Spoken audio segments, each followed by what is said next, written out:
Hi friends, ज्योतिषशास्त्र, astrology याबद्दल तुमचं नेमकं काय मत आहे ते मला आत्ता फारशी त्याची कल्पना नाही.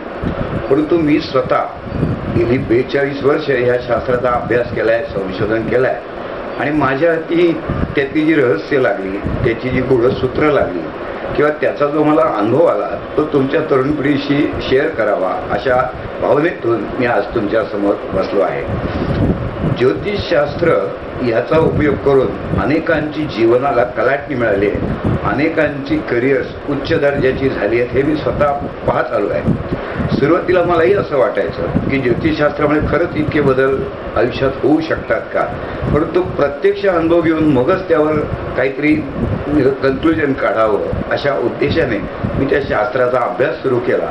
आणि आज माझ्या असं लक्षात येत आहे की कुठल्याही पत्रिकेमध्ये ग्रहांचा आणि अन्य घटकांचा अभ्यास करून तुमच्या क्षमता ओळखणं, त्या क्षमता वापरण्याचं तुमचं स्वतःचं व्यक्तिगत इंडिव्हिज्युअलाइज्ड असं टेक्निक शोधणं हे पत्रिकेवरनं फार सोपं जातं. किंबहुना आजकालच्या मॉडर्न एजमध्ये आपण स्वॉट ॲनालिसिस करतो. हा स्वॉट ॲनालिसिस म्हणजे तुमच्या स्ट्रेंथ आणि विकनेस, तुमच्या मेथडॉलॉजीज, ऑपॉर्च्युनिटीज ह्याचं स्वच्छ प्रतिबिंब तुमच्या पत्रिकेत पडलेलं असतं. आणि प्रत्यक्ष अनुभवानीचं लक्षात येतं की कोणाचीही पत्रिका ती दुर्बळ आहे का बलवान आहे असं गणित ज्योतिषात नाही. ग्रह तुम्हाला मार्गदर्शन देतात, कसे वागा, कुठल्या मेथड्स फॉलो करा आणि ह्याचा जर तुम्ही वापर केला तर तुम्ही यशाचं शिखर गाठता याची मी 42 वर्षाच्या अनुभवाने तुम्हाला खात्री देऊ शकतो. इतकं सुंदर शास्त्र केवळ हे शास्त्र आहे का, हे उपयुक्त आहे का या वादविवादामध्ये इतकं अडकलं आहे की त्याची उपयुक्तता वापरायची सोडून वादविवादातच आपली शक्ती, आपला वेळ खर्च होत चालला आहे. आणि म्हणून मी असं म्हणेन की आहे का यात काही तथ्य, हे तुम्ही एकदा प्रत्यक्ष अनुभव घेण्याचा प्रयत्न करा.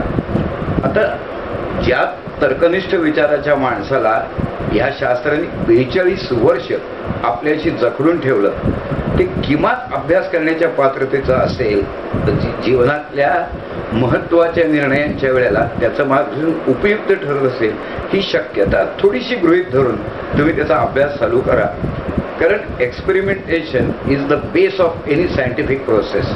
आणि म्हणून मी असं म्हणेन की नाही अनुभव आला तर ज्योतिषशास्त्राचा उपयोग करा, त्याचं समर्थन करा असं मी कधीच म्हणणार नाही. पण अनुभव आला तर इतकं मौलिक शास्त्र आपण इतक्या उशिरा का वापरायला सुरुवात करायला लागलो याची खंत नाही वाटता कामा. यासाठी सुरुवात आजच करा असं मी म्हणेन.